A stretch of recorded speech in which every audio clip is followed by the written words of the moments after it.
Book of Heaven, Volume 6. 9th to the 16th of April 1904. Page 22 to 27. April 9, 1904. One act of perfect resignation is enough for the soul to be purged of any involuntary imperfection. This morning, since I would be receiving communion, I was thinking to myself, what will blessed Jesus say when he comes into my soul? He will say, "How ugly, cativa, bad, cold, abominable this soul is." How quickly he will make the species consumed so as not to be in contact with someone so ugly. But, what can I do? Even though I am so cativa, yet, you must have patience in coming, because you are necessary to me anyway, and I cannot do without you. At that moment, he came out from within my interior, and told me, "My daughter, do not want to afflict yourself for this. It takes nothing to remedy it. One act of perfect resignation to my will is enough for you to be purged of all these uglinesses that you talk about. And I will say to you the opposite of what you think. I will say to you, how beautiful you are, I feel the fire of my love in you, and the perfume of my fragrances. With you I want to make my perpetual dwelling." And he disappeared. Then, when the confessor came, I told him everything, and he said to me that it was not right, that it is sorrow that purges the soul and that resignation has nothing to do with this. So, after I received communion, I said, "Lord, Father told me that what you told me was not right. Explain yourself better and let me know the truth." And he, benignly, added, "My daughter, when it is about voluntary sin, then it takes sorrow.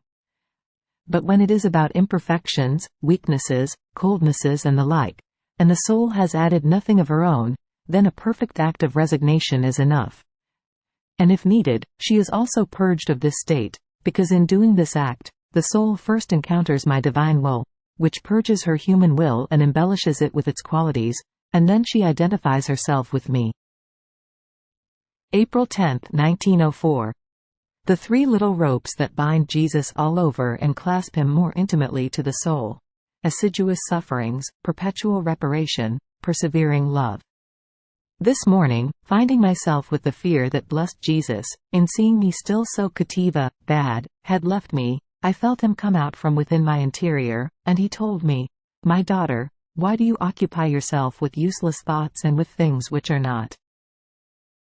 Know that you have three titles before me, which, like three little ropes, bind me all over and clasp me more intimately to you, in such a way that I cannot leave you, and these are, assiduous sufferings, perpetual reparation, persevering love.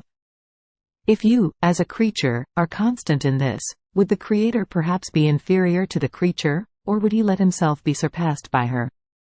This is impossible." April 11, 1904. Jesus thanks Luisa.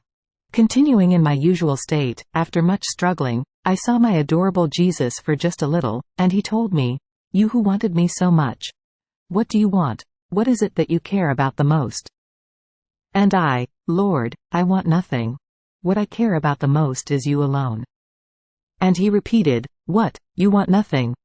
Ask me for something, sanctity, my grace, virtues, for I can give you everything." And, again, I said, "Nothing, nothing, I want you alone and whatever you want." And, again, he added, "So you want nothing else? I alone am enough for you? Your desires have no other life in you but for me alone? All your trust, then, must be in me alone, for even if you want nothing, you will obtain everything." And without giving me any more time, he disappeared like a flash. I remained very disappointed, especially because, as much as I asked for him, he would not come back. So I thought to myself, I want nothing, I think and care about nothing but him alone, while he seems not to bother about me. I don't know how his good heart can reach such a point. And I spoke a lot of other nonsense. Now, at that moment, he came back and told me, "Thank you, thank you." What is greater, when the Creator thanks the creature or when the creature thanks the Creator? Now, know that when you wait for me and I delay my coming, I thank you. When I come immediately, you are obliged to thank me. So, does it seem trivial to you that the Creator gives you the occasion to have him be obliged to you and thank you? I was left all confused. April 12, 1904. Peace is the greatest treasure.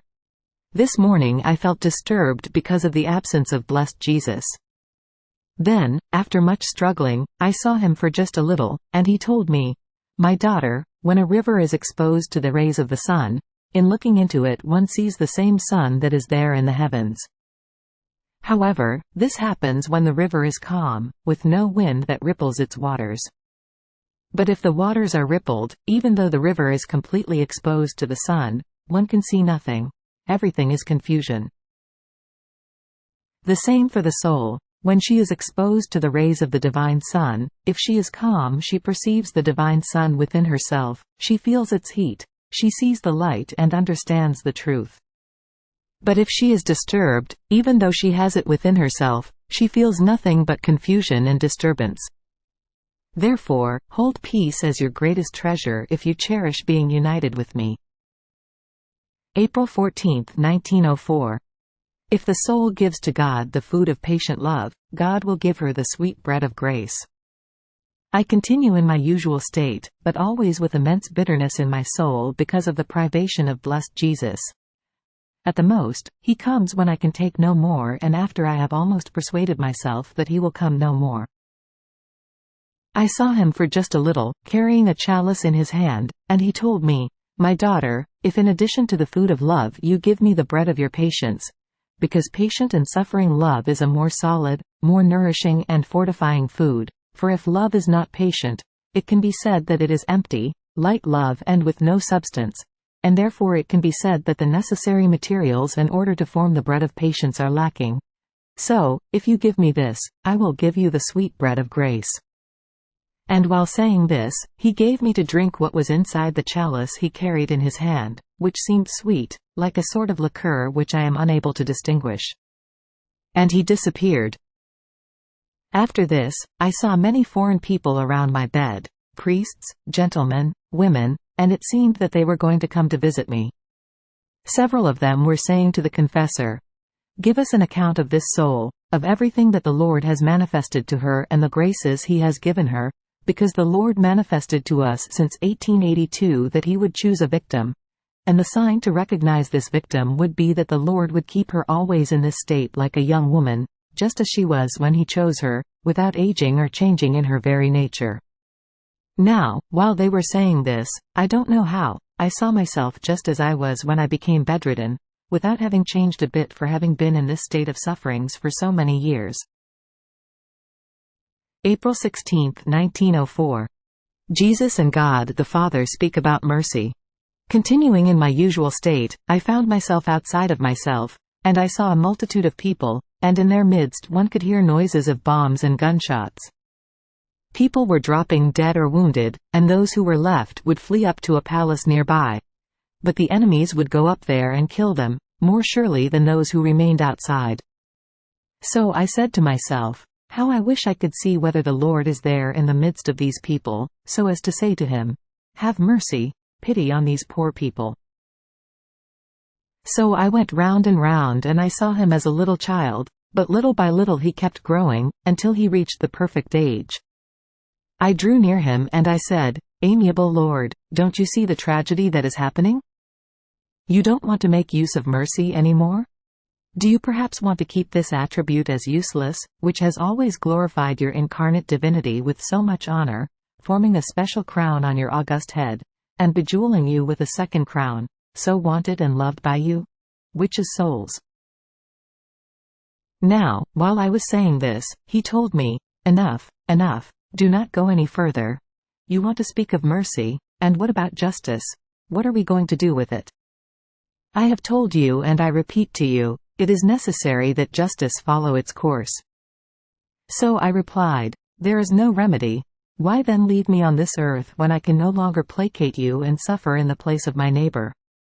Since it is so, it is better if you let me die." At that moment I saw another person behind the shoulders of blessed Jesus, and he told me, almost making a sign with his eyes, "Present yourself to my Father and see what he tells you." I presented myself, all trembling, and as soon as he saw me, he told me, "Why have you come to me?" And I Adorable goodness, infinite mercy, knowing that you are mercy itself, I have come to ask for your mercy. Mercy on your very images, mercy on the works created by you, mercy on nothing else but your creatures themselves. And he said to me, so, it is mercy that you want. But if you want true mercy, after justice has poured itself out, it will produce abundant fruits of mercy. Not knowing what else to say, I said, Father, infinitely holy, when servants or people in need present themselves before their masters or rich people, if these are good, even if they do not give everything that is necessary for them, they always give something.